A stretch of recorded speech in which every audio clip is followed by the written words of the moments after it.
আজকে যে বিষয় রাখা হয়েছে বৈষম্যমুক্ত সমাজ প্রতিষ্ঠার মহারাজনের মুহূর্ত, এগুলো লম্বা আলোচনা, আমরা সবাই বুঝি।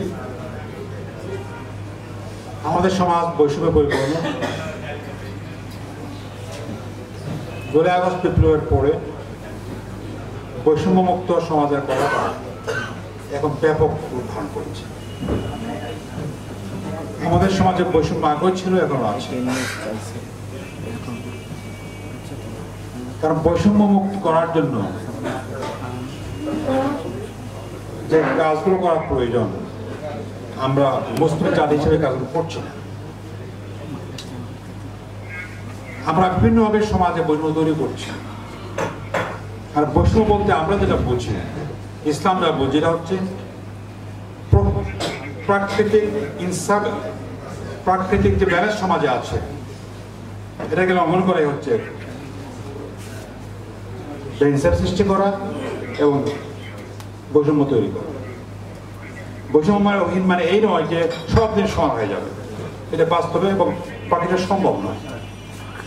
কিন্তু প্রাকৃতিক যা সম্ভব এখানে আমার থাকতে আমাদের দেওয়া হয়েছে, এটা লঙ্ঘন করলেই জোর করে কাকে বাড়িয়ে দিলাম, কাকে কমিয়ে দিলাম, এটা হচ্ছে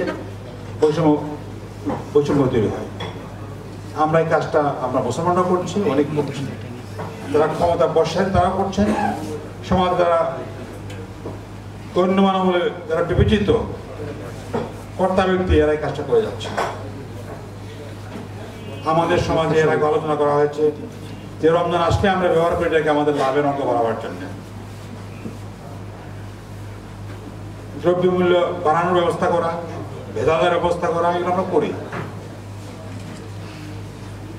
কিন্তু আমি চিন্তা করছি না অন্য ভাই, অন্য রোজদার ভাই যে সমস্যা করবে, তার যে কষ্ট হবে, এটা বিবেচনা নিচ্ছি না। আমরা অন্যের কষ্টের বিনিময়ে আমরা লাভ করতে চাই, লাভের আকাঙ্ক্ষাটা বাড়িয়ে দিচ্ছি আমরা। বৈষম্যমুক্ত করতে হলে আমাদেরকে এই বিষয়ে বিবেচনা রাখতে হবে। রমজান মাস আমার শিখিয়েছে পরস্পর প্রতি সংবেদনশীল হতে, সহানুভূতিশীল হতে। দুর্ভাগ্যবশত আমরা মুসলমানরাই নিজেদের ভাইয়ের প্রতি সহানুভূতি থাকি না, বলি বটে আমরা, তো কার্যত আমাদের ব্যবহারে, আমার আচরণে, আমার কাজে কর্মে এটা প্রমাণিত হয় না। সম্ভবত পৃথিবীর দেশগুলোর মধ্যে বাংলাদেশ একটা ব্যতিক্রম ধরে বলতে হবে। অনেক দেশ আছে পৃথিবীতে, মুসলিম দেশ আছে, যারা রমজানের সময় লাভের অঙ্ক বাদ দিয়ে তারা সহজের অঙ্ক ব্যবস্থা করে। রমজান মাসের লাভ বাড়ার চেষ্টা করা উচিত নয়, সহযোগিতার মাধ্যমে লাভ যেটা হয় এটা করা উচিত, আমরা তা করছি। এবং আজকের ছাত্র সমাজ চেষ্টা করছে, তারা বলছে যে আমরা বৈষম্যমুক্ত সমাজ করতে চাই, কিন্তু তারা করতে পারছে কি? আমার তো মনে হয় না। ছাত্র মজলিস সেক্ষেত্রে নেতৃত্ব প্রদান করতে হবে, আদর্শিক বিপ্লব ঘটাতে হবে। আদর্শিক বিপ্লব ছাড়া প্রকৃতপক্ষে সমাজে বৈষম্য দূর করা যায় না। কাজে আমার এক্ষেত্রে বক্তব্য হচ্ছে, আজকের সমাজে যে বৈষম্য চলছে, দরিদ্রের বৈষম্য, ব্যবসায়ীদের সঙ্গে অন্যদের বৈষম্য, ক্রেতা বিক্রেতার বৈষম্য সর্বত্র বিরাজমান।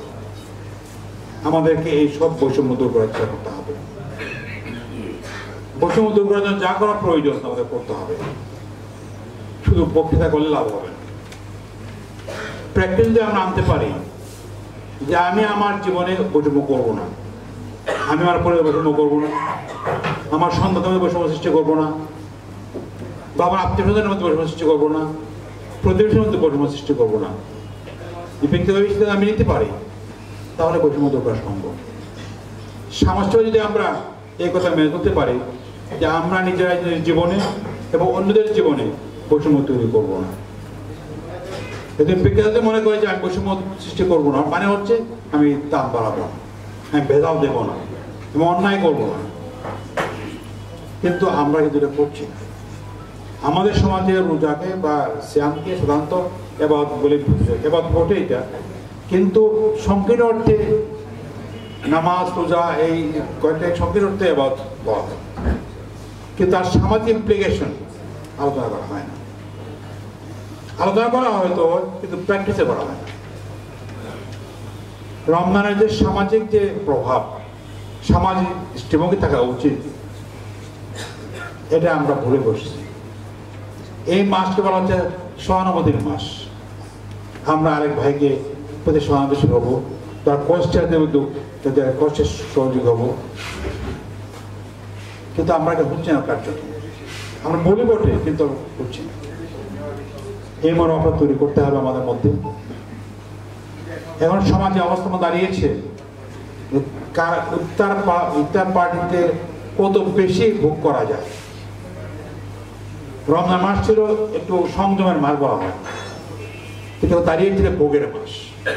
দিনের বেলা হয়তো আমরা খাচ্ছি না, ঠিকই আছে, কিন্তু ইফতারের সময় যা আমরা খাওয়ার চেষ্টা করছি, এটা কিন্তু সাধারণ অ্যাভারেজ অবস্থা ছাড়িয়ে যাচ্ছে। আমাদেরকে সংযম মনে হচ্ছে, সব জায়গায় সংযম করতে হবে, কিন্তু আমরা সংযম করছি না। এবং বলা হওয়ার সময় যে ইফতারের পেয়ের কোনো হিসাব দিতে হবে। আমরা পেশ করি যে আমরা যত বেশি ভোগ করবো যে আমার লাভ হবে, সত্য কথা নয়। ইফতারের যে বর্ণনা হাদিসে পাওয়া যায়, সাহাবায়ে কেরামের জীবনে পাওয়া যায়, হয় পানি অথবা খেজুর। আমরা পানি যত ইফতার করা যাবে তত আমরা একদম কোনো হিসাব ছাড়া ইফতার করতে পারবো। কাজে আমাদেরকে এই দৃষ্টিভঙ্গি চেঞ্জ করতে হবে, ইসলামী মনোভাবে কাজ করতে হবে, আমাদের নিজের জীবনে আর সমাজ জীবনে তা বাস্তবায়িত করতে হবে।